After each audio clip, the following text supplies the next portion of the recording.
Hello everyone, Miss Carrie here. We're going to be working with a mix of new and older products from Trinity Stamps, including the checkered background stencil and the snowflake checkered add-on. This checkered background is a basic stencil, and there are multiple add-ons in addition to the checkered snowflake that you can purchase on the Trinity Stamps site. I am also going to use the Merry Christmas sentiment. I love simple holiday sentiments like this that I can use on multiple card designs. To decorate my card, I'm going to use a few little leaf dies from the Circle Wreath add-on set. You can easily recreate this look using similar items from your own craft stash. All of the products I use today will be listed for you down in the description below, along with my affiliate link to the Trinity Stamps shop. All right, let's get started with the project. I'm starting with an A2 size piece of pink cardstock and the checkered background stencil. You will notice that there are faint etched lines on the stencil. Those help you line up your cardstock perfectly. For ink, I'm using picked raspberry to create a tone-on-tone background. This is going to give us a fun, whimsical Christmas look. If you prefer a more traditional rustic feel, you could try black on red or red on black. Both look good with this pattern. I'll share a card with you later on in the video that I made with those more traditional colors. I'm blending the ink through the stencil. I want to make sure I get good coverage without heavy blobs of color. Since this is a simple stencil, it's pretty forgiving as long as you keep it steady.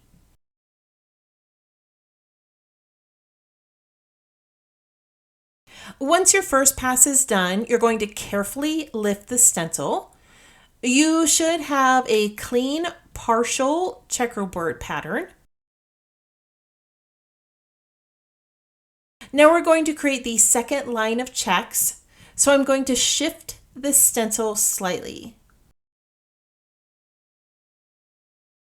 The stencil is a bit translucent, so you will be able to see your design, and that's going to help you line everything up.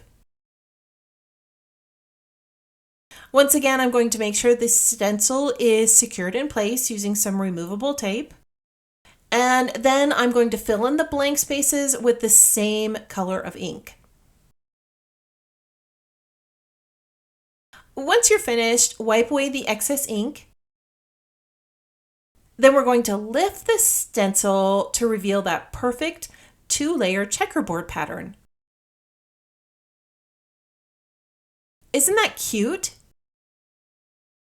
Now you can leave this as is, but we're going to make it magical with the snowflake checkered add-on.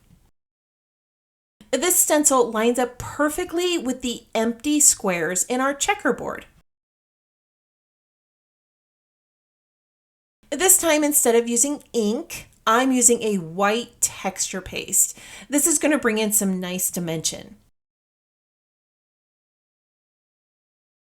Now, if mixed media isn't your thing, you could also use white or blue ink for a softer look. You could even use some clear embossing ink and sprinkle embossing powder over the top. And then once you heat set it, you'll have a subtle shine. After spreading the paste evenly over the stencil, I'm going to let it sit a minute. This helps form a thin skin that makes it easier to remove the stencil cleanly.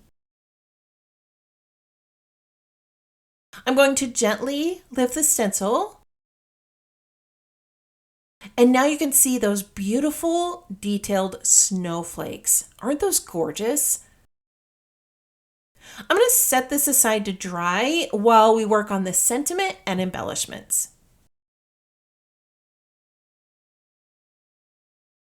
I want my sentiment to match my checked background. I don't have a cardstock that matches, so I'm going to add picked raspberry ink to some white cardstock. And I'll cut my sentiment from that cardstock so that everything coordinates perfectly. I'm going to bring in my small scout machine and cut out the sentiment pieces. This is a delicate script, so take your time when removing the pieces from the die.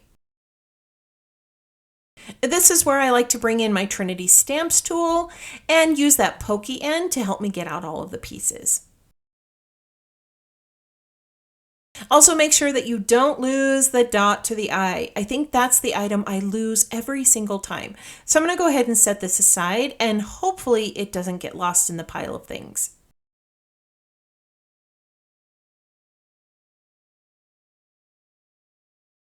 Now I do want to give the words a bit of a lift on my card, and I'm not going to be able to use foam tape. So I'm going to cut an extra layer of the word Merry Christmas, and then I'll glue them together. Layering them will add some subtle dimension, and it really will help the sentiment pop against the background. I'm going to put together these sentiment layers real quick. I'm going to add some glue to the back of that lower layer. And then I'm just going to use my tweezers to carefully put this in place. So I've gone ahead and added that base layer. Now I'm going to bring in the pink sentiment.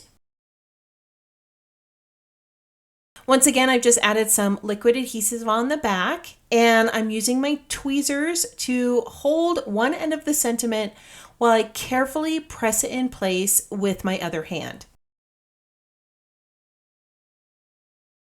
This takes a little bit of time to line up all of those letters, but once it's in place, you'll be able to see that this creates some really great dimension on the front of your card. Now I'm going to pop down that little dot to the eye before I lose it.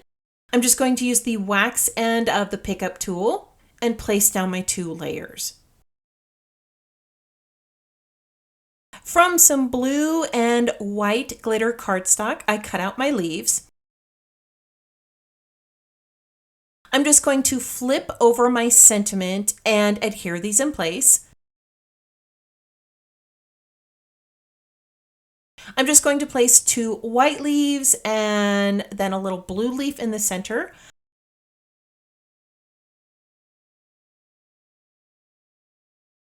All right, now it's time to put the card together. I have a piece of glitter cardstock cut to A2 size. I have my stenciled background that I trimmed to 3 3/4 by 5. Behind that, I'm placing another layer of cardstock to bring out the pink tones. This was cut slightly larger than my inked background. 3L Scrapbook Adhesives sent me a wonderful collection of adhesives to try, and one of them is this tape runner, which sticks beautifully to glitter surfaces. Now you want to use a stronger adhesive to adhere this layer onto the glitter cardstock. I did discover that I had to press everything in place and burnish it a little bit on the back to create a nice secure hold. But once it's in place, it doesn't come apart. I'm also going to bring in some of their foam squares for the back of my sentiment. These are really thin foam squares that create dimension on your card, but they don't make it difficult to mail. They also come in 2 sizes, so I'm going to place the smaller ones on the edges, and then I'll use the larger ones in the center.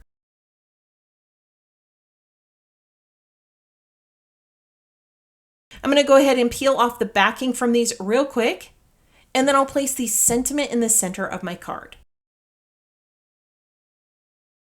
To finish off the design, I'm going to add a few little blue berries.